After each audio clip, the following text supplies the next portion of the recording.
سب سے پہلی چیز ہے کتاب الطہارہ، پہلا چیپٹر کتاب الطہارہ۔ اس میں طہارت کے متعلق کچھ باتیں بتائی گئیں۔ طہارت یعنی پاکیزگی، اور پاکیزگی کا جب تصور آتا ہے تو ایک بات ذہن میں رکھیے کہ عربی زبان میں ایک اور لفظ ہے پاکیزگی اور صفائی کے لیے، جس کو نظافت کہتے ہیں۔ نظافت اور طہارت میں فرق ہے۔ انگریزی زبان میں عموماً طہارت کا ترجمہ صحیح طور پہ نہیں کیا جاتا۔ انگریزی میں عام طور پر جو ہے ہائیجین، اس کی بہت اصطلاح عام ہے، خاص طور پر مغربی دنیا میں، یورپ، امریکہ وغیرہ وغیرہ، اور یہاں بھی جو انگلش میڈیم سے ہیں وہ ہائیجین کے پیچھے بہت لگے رہتے ہیں۔ ہائیجین کیا چیز ہے؟ اس کو ہم اگر صحیح ترجمہ کریں گے تو وہ طہارت نہیں بنتا، وہ نظافت بنتا ہے، اور طہارت جو ہے اس سے ایک قدم اوپر ہے۔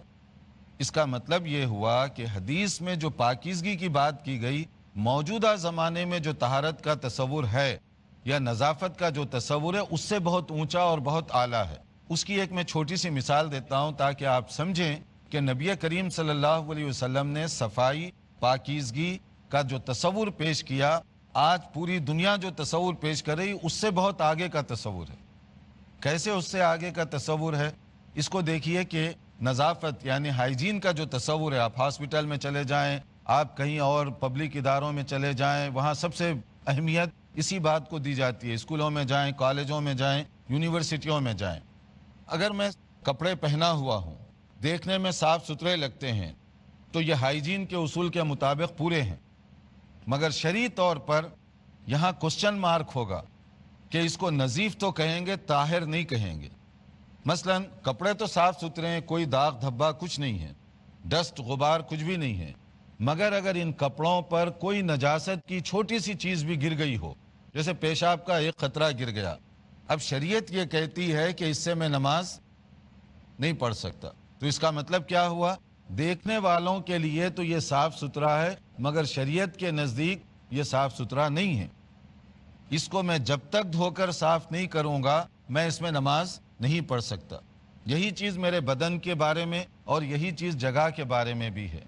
تو اس سے آپ اندازہ کر سکتے ہیں کہ دیکھنے میں صرف صاف ہونے سے اسلام اس کو ایکسیپٹ نہیں کر رہا۔ اسلام کہتا ہے ایک قدم اور آگے بڑھنا ہوگا، کہیں کوئی نجاست کی چیز تو نہیں لگی ہوئی ہے، اگر ہے تو پہلے اس کو صاف کرو۔ تو یہ ہے طہارت کا اسلامی تصور، جو موجودہ تصور سے کہیں زیادہ آگے ہے۔ اسی لیے بہت ساری جگہوں پر دیکھیں آپ، پاکیزگی کی، کلیننگ کی بہت باتیں ہوتی ہیں، لیکن جب طہارت خانے میں، ٹوائلٹ میں، آپ پبلک ٹوائلٹ میں چلے جائیں تو وہاں استنجا کے لیے پراپر انتظام نہیں ہوتا، کیونکہ وہ چیزیں، طہارت کا جو اسلامی کنسپٹ ہے وہ ابھی بھی بہت سارے لوگوں کے پاس موجود نہیں ہے۔ ظاہری چیزوں میں زیادہ توجہ دی گئی، اور اس کے بعد جو دوسری بڑی چیزیں ہیں اس میں توجہ نہیں دی گئی۔ تو اللہ کے فضل و کرم سے اسلام نے جو تصور پیش کیا وہ ان سارے تصورات سے زیادہ بہتر، جامع اور مکمل ہے۔